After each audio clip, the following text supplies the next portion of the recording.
Chapitre 3. Imagination et foi. Les prières ne sont pas faites avec succès à moins qu'il y ait un rapport entre le conscient et le subconscient de l'opérateur.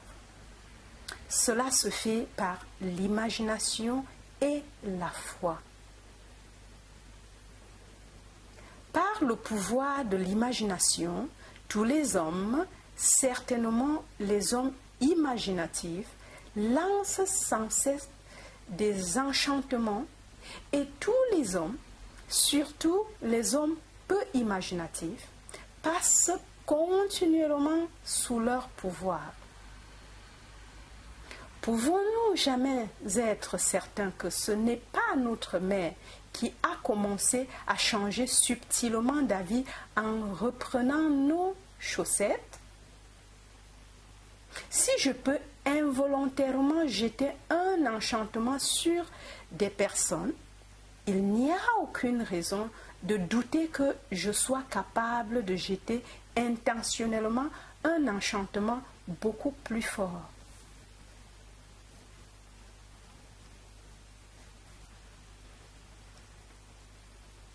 Tout ce qui peut être vu, touché, expliqué, discuté, n'est pour l'homme imaginatif rien de plus qu'un moyen, car il fonctionne par son imagination contrôlée au plus profond de lui-même, où toute idée existe en elle-même et non par rapport à autre chose. En lui, il n'y a pas raison des contraintes de la raison.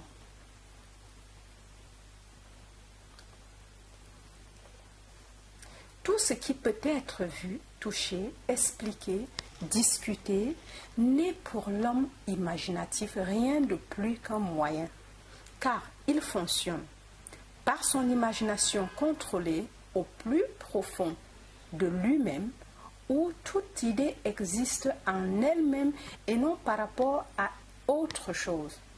En lui, il n'y a pas besoin des contraintes de la raison, car la seule contrainte à laquelle il peut obéir est le mystérieux instinct qui lui apprend à éliminer toutes les humeurs autres que celles du désir satisfait.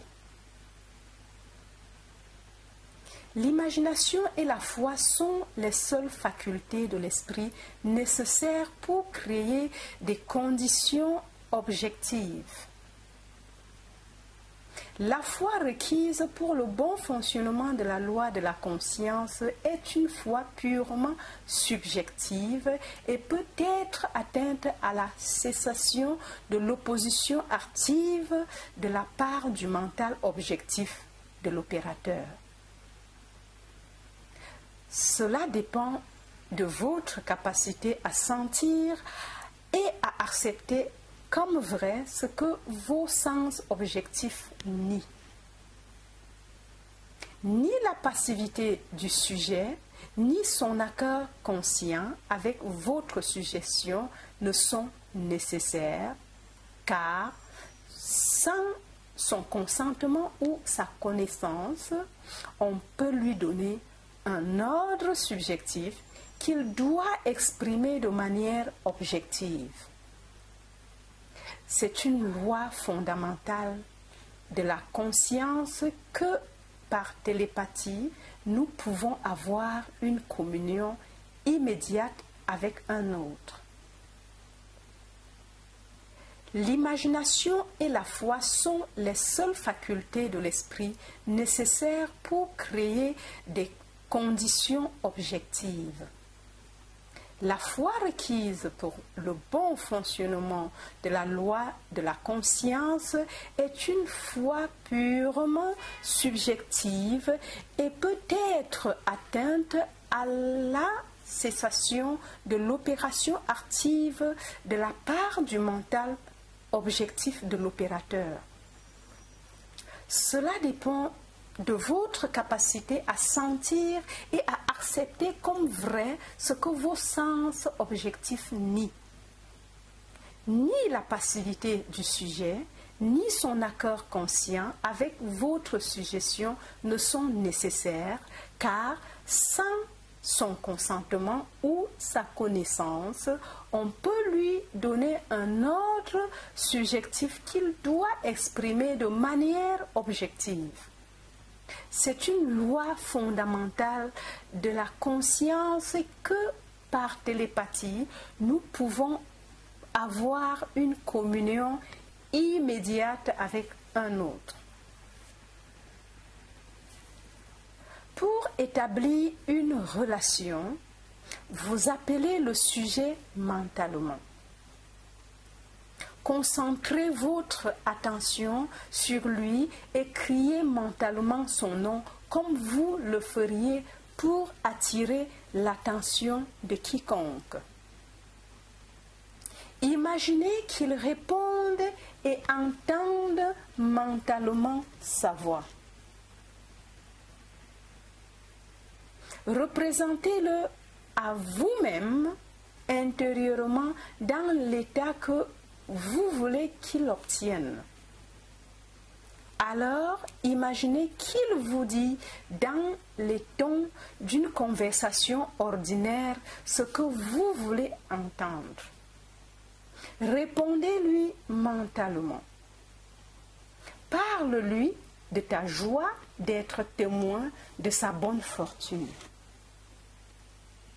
Après avoir entendu mentalement, avec toute la distinction de la réalité, ce que vous vouliez entendre, et après avoir été enthousiasmé par les nouvelles entendues, revenez à une conscience objective. Votre conversation subjective doit éveiller ce qu'elle a affirmé. Tu décréteras une chose et elle te sera accordée. Ce n'est pas une volonté forte qui envoie le mot subjectif sur sa mission, mais plutôt une pensée claire et le sentiment de la vérité de l'état affirmé. Quand la croyance et la volonté sont en conflit, la croyance l'emporte invariablement. Ce n'est ni par la force, ni par la puissance, mais par mon esprit, dit le Seigneur des armées. Ce n'est pas ce que vous voulez que vous attirez. Vous attirez ce que vous croyez être vrai. Par conséquent, entrez dans l'esprit de ces conversations mentales et donnez-leur le même degré de réalité qu'une conversation téléphonique. Ce n'est pas ce que vous voulez que vous attirez. Vous attirez ce que vous croyez être vrai. Par conséquent, entrez dans l'esprit de ces conversations mentales et donnez-leur le même degré de réalité qu'une conversation téléphonique. Si tu peux croire, toutes choses sont possibles à celui qui croit. C'est pourquoi je vous le dis, tout ce que vous désirez, quand vous priez, croyez que vous l'avez reçu et vous l'aurez. L'acceptation de la fin veut les moyens. Et la réflexion la plus sage ne saurait concevoir des moyens plus efficaces que ceux qui sont voulus par l'acceptation de la fin. Parlez mentalement à vos amis comme si vos désirs pour eux étaient déjà réalisés. L'imagination est le commencement de la croissance de toutes les formes et la foi est la substance à partir de laquelle elles sont formées. Par l'imagination, ce qui existe en latence ou qui dort dans les profondeurs de la conscience est éveillé et prend forme. Les remèdes attribués à l'influence de certains médicaments, reliques et lieux sont le fruit de l'imagination et de la foi. Le pouvoir curatif n'est pas dans l'esprit qui est en eux, mais dans l'esprit dans lequel ils sont acceptés. La lettre tue, mais l'esprit donne la vie. Le mental subjectif est complètement contrôlé par la suggestion, donc que l'objet de votre foi soit vrai ou faux, vous obtiendrez les mêmes résultats. Le mental subjectif est complètement contrôlé par la suggestion, donc que l'objet de votre foi soit vrai ou faux, vous obtiendrez les mêmes résultats. Il n'y a rien d'insensé dans la théorie de la médecine ou dans les prétentions du sacerdoce pour leurs reliques et lieux saints. L'esprit subjectif du patient accepte la suggestion d'une santé conditionnée par de tels états. Et dès que ces conditions sont remplies, il réalise la santé. Selon votre foi, qu'il vous soit fait, car tout est possible à celui qui croit. L'attente confiante d'un état est le moyen le plus puissant de la réaliser. L'attente confiante d'une guérison fait ce qu'aucun traitement médical ne peut accomplir. L'échec est toujours dû à une autosuggestion antagoniste du patient, résultant d'un doute objectif sur le pouvoir de remède ou de relique, ou du doute sur la vérité de la théorie. L'échec est toujours dû à une autosuggestion antagoniste du patient, résultant d'un doute objectif sur le pouvoir de remède ou de relique, ou du doute sur la vérité de la théorie. Beaucoup d'entre nous, soit par trop peu d'émotions, soit par trop d'intellect, qui sont tous deux des pierres d'achoppement sur le chemin ou la prière, ne peuvent croire ce que notre sens nie. Nous forcer à croire finira par un plus grand doute.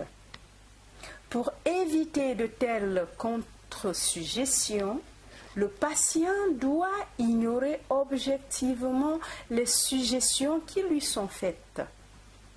La méthode la plus efficace pour guérir ou influencer le comportement des autres consiste en ce que l'on appelle le traitement silencieux ou absent. Lorsque le sujet ignore objectivement la suggestion qui lui est faite, il n'y a aucune possibilité qu'il établisse une croyance antagoniste. Il n'est pas nécessaire que le patient sache objectivement que quelque chose est fait pour lui. D'après ce que l'on sait des processus subjectifs et objectifs du raisonnement, il vaut mieux qu'il ne sache pas objectivement ce qui se fait pour lui. Plus l'esprit objectif est tenu complètement dans l'ignorance de la suggestion, mieux l'esprit subjectif remplira ses fonctions. Plus l'esprit objectif est tenu complètement dans l'ignorance de la suggestion, mieux l'esprit subjectif remplira ses fonctions. Le sujet accepte inconsciemment la suggestion et pense qu'il en est à l'origine, ce qui prouve la vérité du dicton de Spinoza selon lequel nous ne connaissons pas les causes qui déterminent nos actions.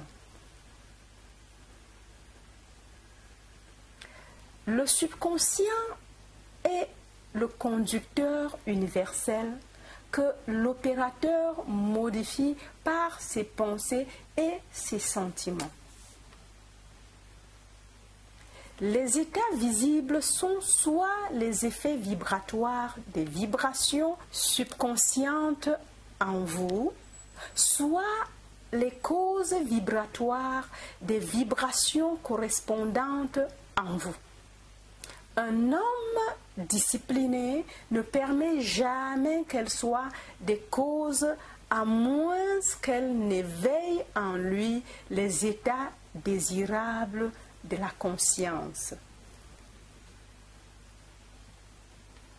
Connaissant la loi de la réversibilité, l'homme discipliné transforme son monde en imaginant et en ressentant seulement ce qui est beau et de bon rapport. La belle idée qu'il éveille en lui ne manquera pas d'en éveiller l'affinité chez les autres. Il sait que le sauveur du monde n'est pas un homme, mais la manifestation qui sauverait. Le sauveur de l'homme malade est la santé, celui de l'homme affamé est la nourriture, celui de l'homme assoiffé est l'eau.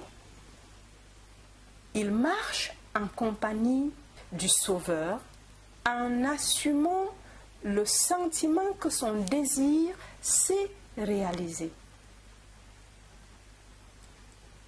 Par la loi de la réversibilité, que toutes les transformations de force sont réversibles, l'énergie ou le sentiment éveillé se transforme en l'état imaginé.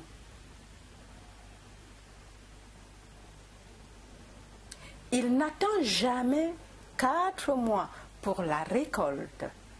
Si dans 4 mois, la moisson éveillera en lui un état de joie, alors, inversement, la joie de la moisson maintenant réveillera la moisson maintenant.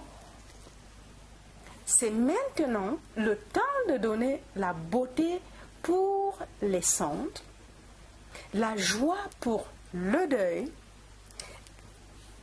la louange pour l'esprit de pesanteur, afin qu'on les appelle arbres de justice, la plantation du Seigneur pour qu'il soit glorifié.